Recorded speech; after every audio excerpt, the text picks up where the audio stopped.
मियाँ आप जब भी सोचेंगे छोटा ही सोचेंगे। अरे रजिया और मिर्जा तो घर की खेती है, कभी भी काट देंगे। लेकिन ये जो टिड्डियां बाहर से आई हैं, ये हमारी अरमानों की फसल को यूं चट कर जाएंगी। कौन सी टिड्डी, कौन सी बिल्ली? अरे आप सीधे सीधे बात क्यों नहीं करती हैं? फितरत ही टेढ़ी है हमारी, हम क्या करें। ठीक है, हम सीधे सीधे कहते हैं, आप टेढ़े कानों से सुनिए।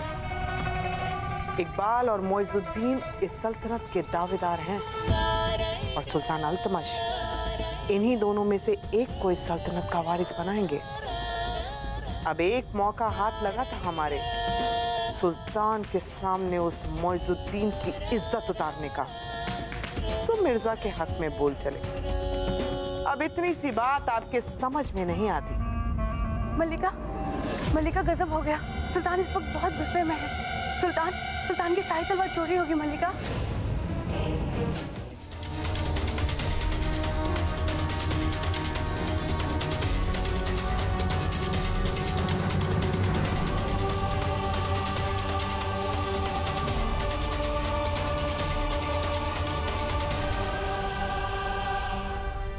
हम कुछ समझ नहीं पा रहे हैं, आखिर सुल्तान के दिमाग में चल क्या रहा है? सुल्तान, हम नहीं जानते आप हमारे बारे में क्या सोचते हैं, पर हम आपसे एक बात कहना चाहते हैं। हम गरीब जरूर हो सकते हैं, खाना बदूक, आवारा, लावारिस, पर मिर्जा चोर नहीं है। पर फिर भी आप जैसा नेक दिल और दानिशमंद सुल्तान हमें चोर समझता है, तो हमें अपनी सफाई में कुछ नहीं कहना है। आप जो चाहे वो सजा हमें दे सकते हैं।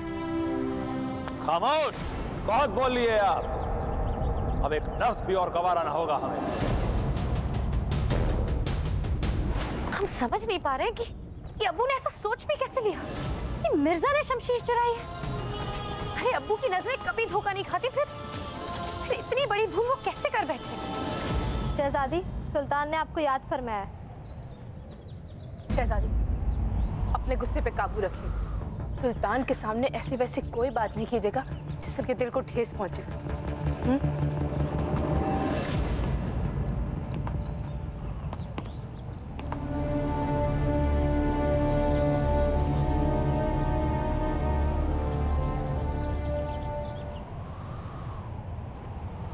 गुस्ताखी माफ हो अब्बू, पर अगर आपने मिर्जा को गुनहगार मान ही लिया है तो उनकी सजा भी मुकर्रर कर दी होगी।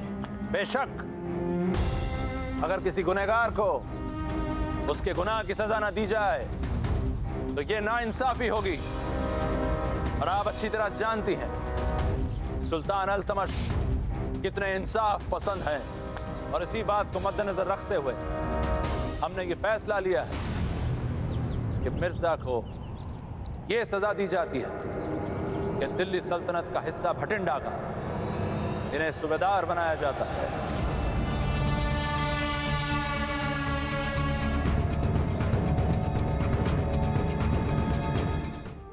इन दोनों में से ही हमें किसी एक को दिल्ली सल्तनत का सुल्तान चुनना होगा, या फिर से रुकनुद्दीन। आप ऐसा कैसे कर सकते हैं अब्बू? आपने देखा नहीं कितनी छोटी सोच है उनकी। अरे कितनी गिरी हुई हरकत की उन्होंने अब्बू। क्या करें, हमारे पास कोई चारा भी तो नहीं है। हमारा अपना खून, हमारे करीबी होने के नाते वही तीनों तो इस तख्त व ताज के दावेदार हैं। पर अब्बू वो तीनों ही नाकाबिल हैं। आपने देखा ना उस रुकनुद्दीन ने सुल्तान बन के क्या किया। आप तो जानते हैं अब्बू कि हुकूमत करने के लिए कितनी कुर्बानियां देनी पड़ती हैं। सो तो है, लेकिन ये कुर्बानियां देगा कौन? और काबिलियत बिना परखे तो पता चलेंगी नहीं। पर रखिए अब्बू, पर इनमें से किसी के भी हाथ हुकूमत की बागडोर मत दीजिएगा, वरना सब कुछ बर्बाद हो जाएगा।